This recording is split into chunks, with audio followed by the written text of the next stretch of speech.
Okay, guys, I did a thing. And no, not the glasses. I just have to wear them right now, and yeah, I'm supposed to. But regardless, I did a thing, okay, on Twitter, where I asked everyone, who are your top 10 swordsmen in One Piece? And if you'd like to participate in these, follow me on Twitter at BragoDAce, right? Just go follow me and come back. However, I asked the question, who are your top 10 swordsmen in One Piece? And it went exactly like you expected it would.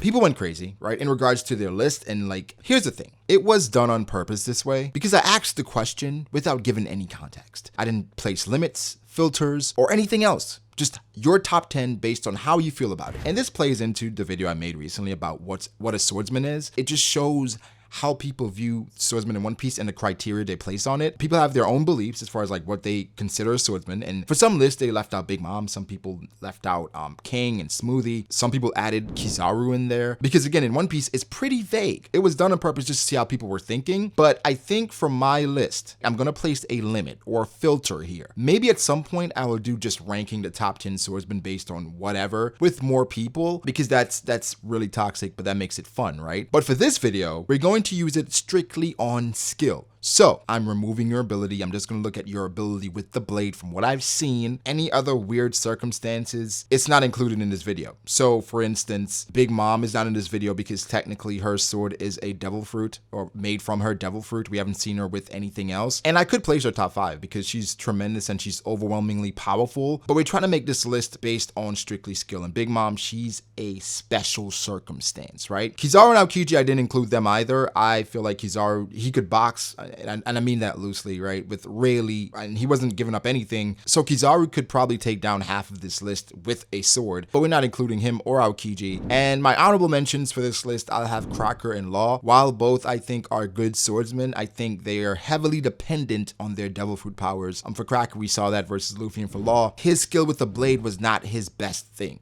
Like Law's thing, like Law was trained by pretty much every member of the Don Quixote family, just in different ways to fight. So his sword skill, basically, it has to be used in conjunction with his devil fruit to be even threatening to these people on the list, right? So with that being said, again, my list will be based off of strictly skill. So I'm ranking the top 10 swordsmen in One Piece, I think, based off of skill with the blade. So with my number 10, I'm going with King, and it's a lot of factors that come into play here. One, we're in Wano, right? So I expect at some point we're gonna have an amazing sword fight with Zoro, and I expect it to be with King, and King has a sword. He's the first commander of Kaido. So I guess the theme of Wano, and thematically I expect King to be at least a competent swordsman, and it wouldn't be surprising if he was really good. So off of that and the merit that he has, I'm placing him at 10th, and then he could move up the list based on what we see from him. He is a devil fruit user, he's a Zoan, so if he goes to his hybrid form and he's using his blade with his enhanced abilities or strength and physical traits, he could be a devastating swordsman as far as physical power is concerned, and he could be really skilled. But right now, I'm giving him the benefit of the doubt and putting him at 10. I thought about tying him with Smoothie at 10, but we just haven't seen anything skill-wise from Smoothie with the blade, right? So I can't put her on this list. Number 9, I have Denjiro. And Denjiro, he's one of the strongest swordsmen in Wano. He was trained in the way of the blade from since he was a kid. One of the scabbards of Oden. We saw him versus Zoro. Zoro can get past him. Asura Doji commented about how strong he was. So Denjiro, as far as competence with the sword and the blade, it seems like he's up there, honestly. And again, the theme of Wano, the samurai, they're very skilled with the blade. I mean, we saw he cut a ship in half, right? So for me, Denjiro slots in here. 8, we have Vista. And I think I'm underrating Vista a bit, but with Vista, it's weird. There was a troll going around the community, right? As far as Vista being stronger than Mihawk, because there was an old not SBS, but an old data book stating that Vista was as skilled as Mihawk with the blade. And so people took that and ran with it. And again, the data books, they're old, they're off, they're inaccurate. So we really don't use the data books, right? However, that was the case. So for Vista, he fought against Mihawk at Marineford and he held his own. It got to the point where Mihawk had to talk him down, say, we'll continue our match later. However, that's Mihawk not really paying attention, I guess you can say. But Vista didn't automatically lose. So he's very skilled with the blade. So we have to give him his credit there. Commander of Whitebeards. I'll talk more about Vista at a later time because I think there are things about Vista that doesn't really make sense based on the story and just how things were laid out based on the flashback as well. But for right now, I have Vista at 8. Maybe he deserves to be higher. I'm just not sure. 7, I have Asura Doji. And Asura Doji has some feats, right? He was in Wano the entire time and Kaido could not capture him or take him in, right?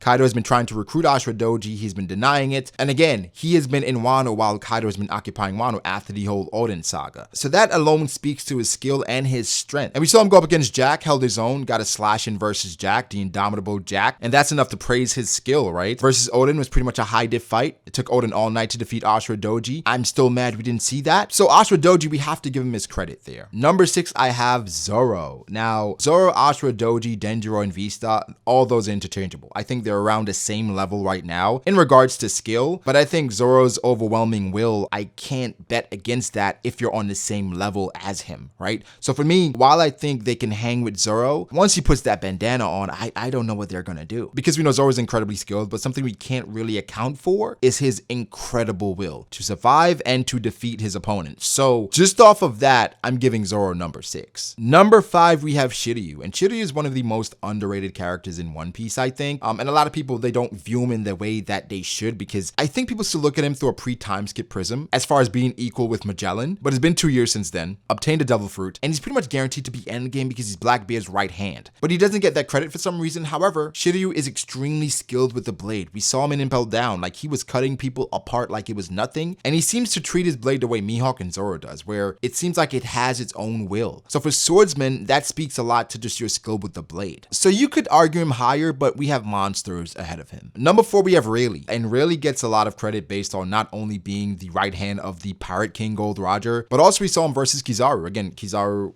the whole swordsmanship thing with him, it's weird, but he held his own, and Rayleigh is still very competent. That's his main fighting style. That's his main thing, a sword. And for someone who's the right hand of the Pirate King, that skill doesn't wane, right? That's something that doesn't really go away. Of course, you get rusty, but being skilled with the blade, how can you not include Rayleigh on this list? I don't know how he's not top 5 right now, as far as just strictly skilled with the blade. And number 3, I have Fujitora, and that was difficult between Rayleigh and Fuji because he has his devil fruit. A lot of things are skewed. However, something you cannot ignore is that Fujitora is indeed a swordsman, and his gravity adds to his strength for sure, but you see his skill through that. Like, if he had to duel without his devil fruit, I think he would beat a lot of people, because again, that was his primary fighting style before even getting a devil fruit. It's implied that he's fairly new with his fruit, and even when he was using meteors at Dressrosa, it seems like he doesn't have crazy control, but then he picked up all the rubble in Dressrosa as well. So it's a weird thing there. However, with Fujitora's skill, it's hard to not put him top 3. Number 2, we have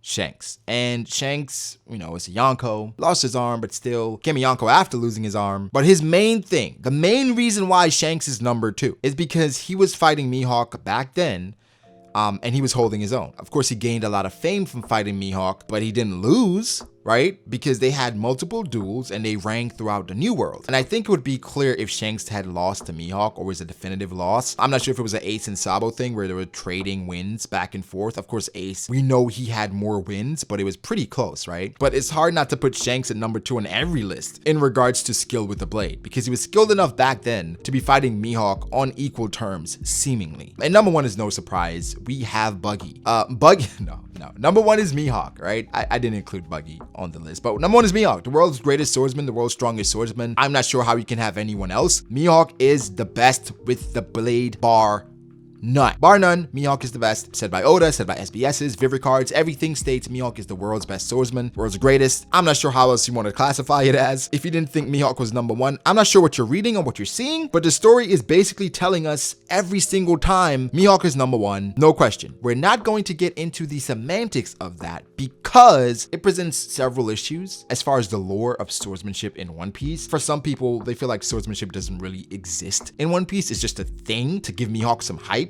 And there's some truth to that, but regardless, based on what the story says, Mihawk is number 1, and I'm not going against that. In regards to skill with the blade, of course, there are different arguments that go along there, but we'll leave it there. As far as skill, Mihawk's number 1. That's it. Mihawk's number 1. So guys, give me your thoughts. Who are your top 10 swordsmen in regards to skill in One Piece? Let me know if I left anybody out. Follow me on Twitter to be a part of these things. I'm going to be doing these a lot more, where I ask a question and based on feedback, we'll make a video around that feedback and maybe include my own rankings as well, right? So give me your thoughts. Make sure to like the video and subscribe to the channel for more content like this. I already said follow me on Twitter, but I'll say it again. Follow me on Twitter at BragoDAce. Follow me on Instagram at BragoD.Ace. Thank you to my patrons. I appreciate you guys so much. Again, like and subscribe. I'll catch you in the next one. Peace.